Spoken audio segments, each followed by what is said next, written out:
Frazey Ford, welcome back, I should say. Thank you. It's really nice to be here. Yeah, it's been a long time. I can't even remember when the Bigatanias were, but it's got to be 10 or 15 years, right? I think it was like in the 70s, actually. The 70s. Yeah. Yeah. Well, it might have felt like that. It's hard because I drink the blood of virgins, so Yeah. it's hard to tell what decade it is So anymore. you're one of the undead. Yeah. Just been around forever. You're speaking of virgins, your mother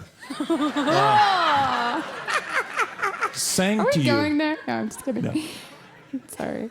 No, your mother sang to you when you were a little kid, right? Yeah, she sang all the time. She actually sang to me when I was in the womb. She was depressed, actually, singing a lot. So she sang all the time. And so were you surprised as you grew up and sort of found your own singing voice that you had sort of gotten into a similar zone as your mother vocally? Because I understand that there's some similarities. Yeah, I think that I always was she loved country music. She loved Emmylou Harris and all these people. My grandfather was sort of like a Cajun-y French Canadian. Actually found out last night that he made recordings that my grandmother destroyed when she was angry. But she, I think I was really obsessed with soul music from a young age. Yeah. But when I went to go write songs, they all came out kind of sounding country because that was like the first thing I heard. Well, Ray Charles proved that there's a lot of common ground. Yeah. As did Chuck Berry and many others. But, and your dad was an American who moved to Canada during the Vietnam War, right? Yeah. So he probably brought all that music with him as well, I suspect. Yeah, definitely. I grew up on a lot of, Bob Dylan and folk music and all that stuff. But yeah, I think the idea that country, soul, and like R&B are they're not as far apart as they've always been influencing each other back and forth. What about bluegrass? Is that in there too? Or? My grandfather played a lot of bluegrass as well, but I had never really, the closest thing was Emmylou Harris. Yeah. And people thought Bigatanias was bluegrass, but we didn't really come at it from that zone. But I can appreciate some bluegrass here and there. That was a completely loaded question, so thank you. Yeah, I know, it's controversial. Well. Yeah, you did well. Do you remember any songs, when you were growing up that sort of changed your life? Oh yeah, Total Eclipse of the Heart. I definitely sat in the back of a car crying to that a lot. When Prince came out with his first album, that just devastated me. I did listen to a lot of Linda Ronstadt. Yeah. And my parents had this pretty vast record collection, and there was an Otis Redding album that was kind of, I didn't know what it was when I put it on the first time. Maybe I was 12, and his voice, it just like really Try a Little Tenderness. I don't think I ever recovered from hearing that for the first time. Wow. In case you've just tuned in, you're listening to eTown here with Frazey Ford. That kind of leads us to our next little pile of things to talk about, which has to do with Al Green and Memphis and your newest project. So obviously those sounds are inside you, and you'd been listening to those records. Yeah, I think as a teenager, someone introduced me to like Love and Happiness, and I was just absolutely in love with that sound and kind of just began obsessively listening to everything that he did, and then everything with that band did, which was Ann Peebles and all that stuff. Right. And those players, I still feel like they were the pinnacle of kind of subtlety and soulfulness, and they did something real special. Right? Yeah. The high rhythm section. Yeah. And did Teenie Hodges co-write that song, Love and Happiness? He co-wrote Love and Happiness, Take Me to the River. Oh, yeah. A whole bunch of those tracks. Wow. Yeah. And so it's a little bit like the backing band for the Motown records, Standing in the Shadows of Motown, that sort of revealed James Jamerson and his cohorts that made all those records. Were you aware of these guys when you were listening to Al Green records? I don't think I was aware of them by name, but I came to understand that Willie Mitchell ran a studio out of Memphis, and that a lot of my favorite music was backed by these guys. I didn't know that they were all brothers. I didn't know that they were still around. I didn't know they were available to record with me. Yeah.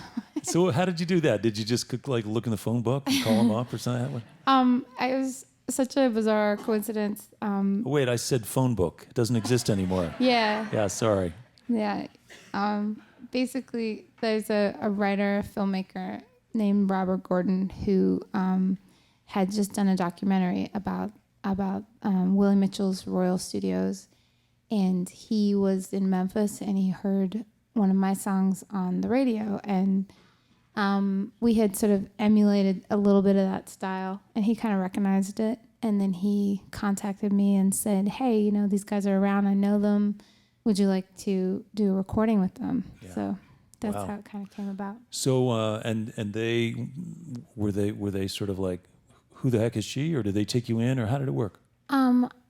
I basically freaked out. I didn't even answer him for about a couple months because I was, you know, you have this great dream and it comes true. It's actually a little bit terrifying. Right. So finally I was like, okay, I'd really like to record with him. And then eventually we flew down there, and I took Darren Paris and my co-producer John Ram, and we went down there, and they were just so amazing.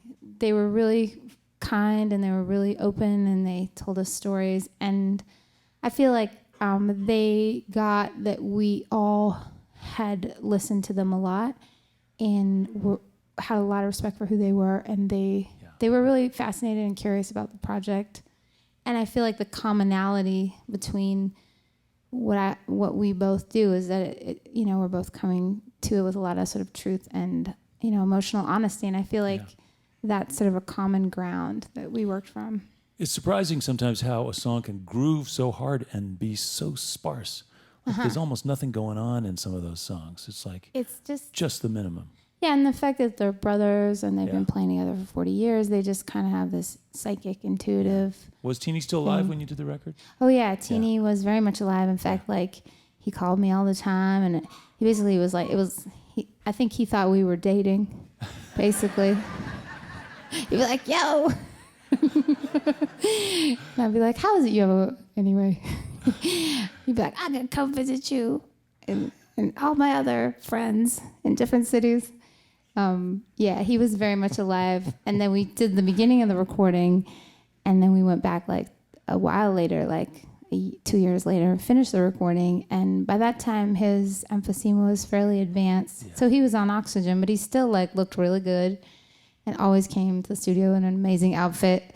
So it was kind of a shock to me when he passed away, like 5 weeks after we finished the recording. Well, what an amazing opportunity to get down there into the sort of the belly of the beast, the heart of this culture, and to be surrounded by these musicians who have such a deep history and who made so many great records.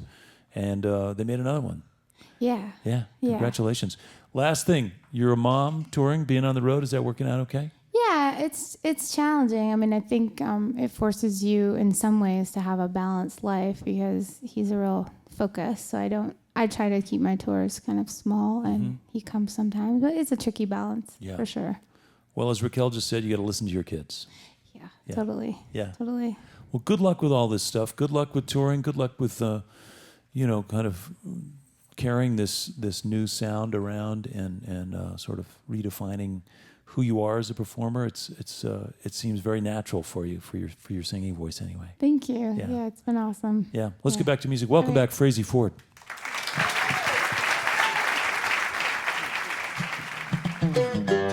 Hi, this is Nick Forster from eTown. If you want to stay up to date with all the performances, interviews, and behind-the-scenes footage, click the subscribe button. Thanks.